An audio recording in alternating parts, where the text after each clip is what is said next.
और आपके जीवन में बहुत कष्ट है, बहुत कष्ट। महाराज 5 कमलगट्टे, 5 बेलपत्र तांबे के लोटे में जल भरकर रख लीजिए। सीधे हाथ पर उस कलश को रखो जिसमें 5 कमलगट्टे और 5 बेलपत्र रखिए। श्री शिवाय नमस्तुभ्यम शिव महापुराण का मूल मंत्र है, जैसे भागवत का मूल मंत्र है ओम नमो भगवते वासुदेवाय। शिव महापुराण का मूल मंत्र है श्री शिवाय नमस्तुभ्यम। इस मंत्र का 5 बार स्मरण कर कर आपको जो तकलीफ है उसको हृदय चित्त से धरकर मस्तक से कलश को लगाकर किसी एकांतेश्वर महादेव पर, एकांतेश्वर महादेव मतलब अपने गांव से, नगर से, शहर से जो बाहर खेड़े में हो, बिल्कुल बाहर, जिस शिवलिंग पर कोई पूजन करने ना जाता हो, एकांत में बैठे हो, जंगल में बैठे हो, कहीं किसी वृक्ष के नीचे विराजमान हो, ऐसे एकांतेश्वर महादेव पर अपनी कामना कर कर वो जल समर्पित कर दो। 1 बेलपत्र, 1 कमलगट्टा उठाकर अपने घर पर लेकर आ जाओ। जो तकलीफ बहुत ज्यादा हो रही है 5 दिन में आपको मालूम पड़ जाएगा, 5 दिन में अंतर आ जाएगा। शिव का अनुमोदन करो, शंकर का स्मरण करो। महाराज ये अश्विन का जो अधिक मास है 183 वर्ष के बाद वापिस आएगा। ये योग पहले मिल जाता 19 वर्ष में, पर अब मिलेगा 183 वर्ष।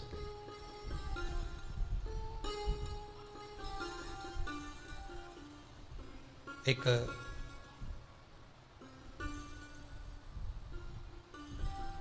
किन्हीं माता जी का एक प्रश्न था, वो ध्यान में नहीं आ रहा है वो कहाँ से थी, कि उन्होंने प्रश्न किया था, व्हाट्सएप पर लिखा हुआ आया था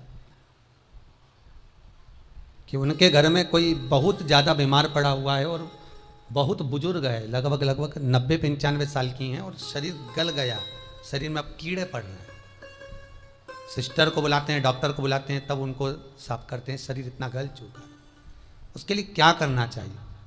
एक निवेदन करूँगा, एक भगोनी में गेहूँ रख लीजिए, पात्र में गेहूं, जो बहुत बुजुर्ग हो चुकी हैं, कीड़े पड़ रहे हैं शरीर में, आपने एकादशी दे दी, गीता जी करवा दी, पाठ करवा दिया, गौदान करवा दिया, मोक्ष करवा दिया, सब कुछ करवा दिया, तो भी मुक्ति नहीं मिल रही है, तो पात्र में गेहूं रखकर उन माता जी की सीधे हाथ की 3 उंगलियां उस गेहूं में डालकर उनका नाम और गोत्र बोलकर वो गेहूं गाय को खिला दीजिए।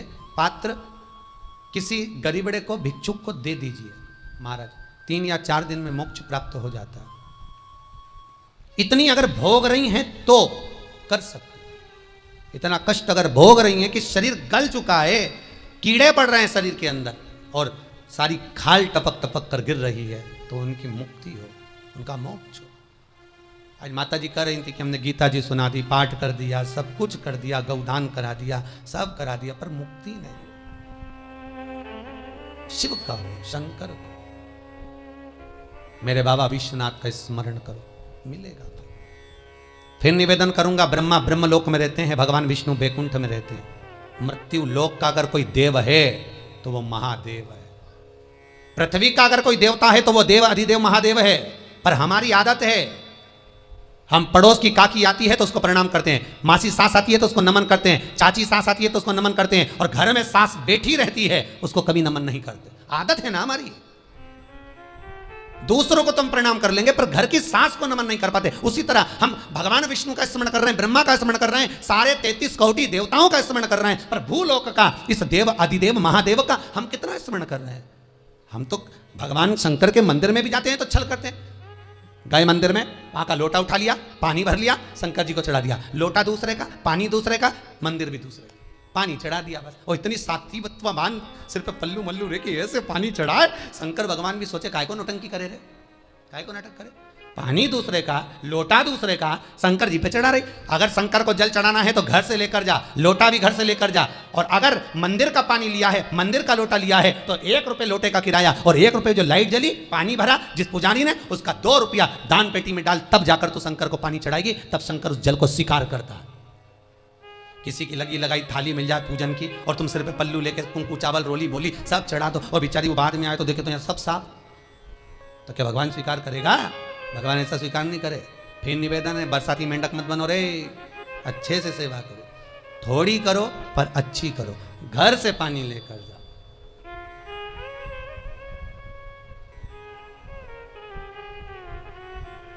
कल कोतवाली चौराहे से, हमारे सीहोर के कोतवाली चौराहे से कोई बहन जी आई थी 33 मालपुआ लेके। कहे गुरुजी संकल्प करा दो। हमने कहा पानी लाओ। तो क्या तुम्हारे यहाँ नहीं है? हमने कहा हमारे यहाँ तो कुआं है। लिया। चावल लाओ। तो क्या गुरुजी पूजन मंडप में होंगे ना चावल जरा सा। हमने कहा वापिस घर जाओ, निकलो। कितनी बार भागवत सुनी? राजा बलि के दरवाजे पर वामन भगवान खड़े हैं। राजा बलि वामन भगवान से कहता है प्रभु आपके एक हाथ में छत्र है, दूसरे हाथ में कमंडल है। तो राजा बलि कहता है आपके कमंडल का जल दे दो, मैं संकल्प छोड़ देता हूं। वामन भगवान कहते हैं राजन अगर मेरे कमंडल का जल लेकर तू संकल्प छोड़ेगा तो वो संकल्प मान्य नहीं होगा, तुझे स्वीकृत नहीं होगा। किसी की लगी लगाई थाली में से कुंकू चावल चढ़ा दोगे तो कुछ मिलना है क्या? अरे बोलो तो।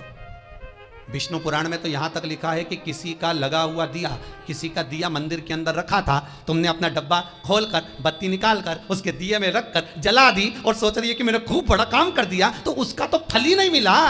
विष्णु पुराण कह रही है खुद का दिया, खुद की बाती, खुद का दीप अगर जलाती तो फल मिलता। किसी मंदिर में तुम रोज डब्बी लेकर जाओ, बत्ती लेकर जाओ, मना नहीं है, पर उस मंदिर में पहले से 5 दिए, 7 दिए, 11 दिए तुम रख कर आओ तो जलाओ। दूसरे के रखे हुए दिए में 50 बार बाती जला कराना, उसका कोई फल नहीं मिलने वाला, उसका कोई फल नहीं है हमारा। खुद का जल लेकर जाओगे, खुद का लोटा लेकर जाओगे तो फल। यहां तो स्वयं भागवत कह रही है, राजा बलि के सामने वामन भगवान कहते हैं राजन तेरे कमंडल को लेकर आ, उससे संकल्प छोड़, अगर मेरे जल का संकल्प छोड़ेगा तो उसका कोई फल नहीं मिलने वाला। राजा बलि अंदर गया, जाकर भी उसने कर्म बेकार कर दिया। राजा बलि ने क्या, कमंडल लाना था खुद का, उठा लाया शुक्राचार्य जी का। शुक्राचार्य जी का कमंडल उठाकर लाया, इसलिए शुक्राचार्य जी कमंडल के अंदर जाकर बैठ गए। एक आंख लगाकर देखते रहे, जल बाहर नहीं निकलने दिया शुक्राचार्य जी ने कि मेरे कमंडल का जल कैसे निकल जाए भला। फिर भी राजा नहीं माना, तब एक कुसा खींचकर उसकी टोंटी में दी तो शुक्राचार्य जी की आंख फूट गई। शुक्राचार्य जी ने कहा राजा बलि तू जान नहीं पाया, मेरे कमंडल का जल लेकर गया और मेरी आंख फूटी है, मैं तुझे श्राप देता हूं कि तू सत्ता से विहीन हो जाएगा। राजा बलि की पूरी सत्ता चली गई, पूरी सत्ता मात्र कमंडल के जल के कारण चली गई। तो आप अगर दान करने जा रहे हो, आप कन्या दान करने जा रहे हो, आप गौ दान करने जा रहे हो, आप वस्त्र दान करने जा रहे हो, आप मालपुए का दान करने जा रहे हो, आप स्वर्ण दान करने जा रहे हो, तो जल चावल आपका होना चाहिए, संकल्प आपका होना चाहिए, दूसरे का नहीं। इसलिए नैमिषारण्य में जो 108 शिव महापुराण की पोथी बिठाई तो वहां जो संकल्प छूटा आपके घरों में छुड़वाया है, घर के अंदर। और 15 अक्टूबर को जो शिवरात्रि का उत्सव रात्रि को 9:20 से 10:20 पर इसी टीवी चैनल पर जो हम कराएंगे, उसका संकल्प आप अपने घर में बैठकर छोड़ना, यहां नहीं, अपने घर में। और अगर कोई यहां आता भी है तो साथ में पानी की बोतल लाओ, चावल लाओ, पूजा की थाली लाओ, फिर बैठो। अपना संकल्प अपना होना चाहिए, उसका फल हजारों गुना प्राप्त होता है। दूसरे का जल, दूसरे का चावल स्वीकार कर लिया, उससे फल की कामना नहीं है, मिलता नहीं। फिर भले 4 घंटे तक तुम ढोलक बजा बजा के गाओ, तांबा का हंडा में तातो धरा पानी और नींद आए भोला नवा के रहूंगी, भोले को अपना बना के रहूंगी। शंकर भगवान जी बोले पूरी रात गाए तो भी नहीं आऊं मैं, तो जा गाय को है भोलेनाथ। शिव को मनाना के लिए आडंबर की जरूरत नहीं है, शंकर को मनाने के लिए बहुत साधना करने की भी जरूरत नहीं है। शंकर तो कहते हैं 3 बार ताली बजा दो, बम बम बोल दो, उतने में भी राजी हूं। पानी नी भी चढ़ाए चलेगा, ताली नी भी बजाए चलेगा, बम बम नी भी बोला चलेगा। शंकर का शिव महापुराण की कथा कहती है इतना भी ना बने तो मेरे मंदिर के सामने से निकल कर चले जा, उतने में भी कल्याण कर दूंगा। ये भी ना बने तो मेरे मंदिर का शिखर देख ले, शिखर दर्शनम सर्व पाप नाशनम, मात्र शिखर का दर्शन कर लेने पर भी मैं तेरे पाप छिन्न कर देता हूं, समाप्त कर देता हूं, तेरी जिंदगी खुशियों से भर। शिव करें उतने में भी संतुष्टि है।